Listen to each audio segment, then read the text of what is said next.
आज आपण बीटचा पराठा बनवतोय। चला तर मग साहित्य बघूया। बीट किसून घेतला आहे, कढी घेतली आहे, थोडं ज्वारीचं पीठ, लाल तिखट, हळद, जिरेपूड, धनेपूड, तीळ, थोडी चवीला हिरवी मिरची, मीठ आणि लसूण ठेचलेला। थोडं तेल घालूया।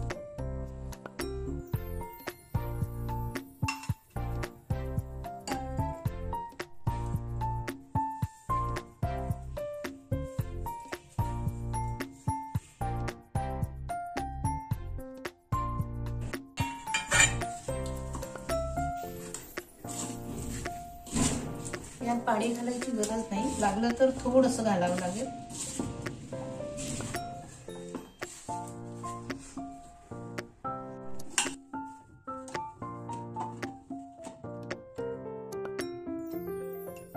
लहान मुलं सलाड मध्ये बीट खात नाहीत, त्यामुळे आपण जर का त्यांना असा पराठा किंवा बीटचे फ्राईज करून दिले तर ते आवडीने खातात।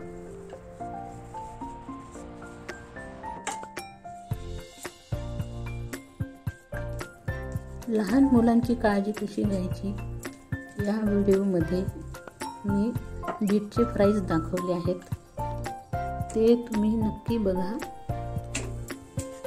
बीट पराठा हा प्रकारच असा आहे की तो लहान मोठ्या सर्वांनाच आवडतो।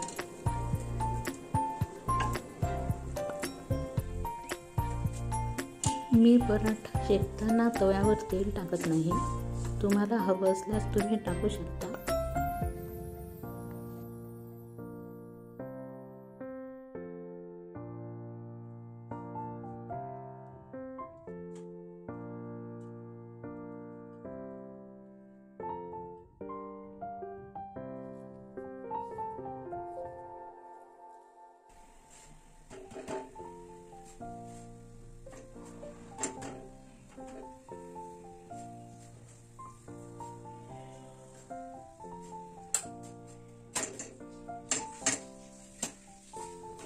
आता पराठे शेकून झाले आहेत, त्यावर तूप टाकूया।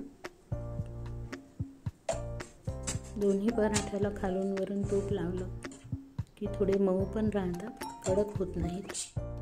सोबत मी ओल्या खोबऱ्याची चटणी केली आहे, कांदा, लोणचं आणि ताक।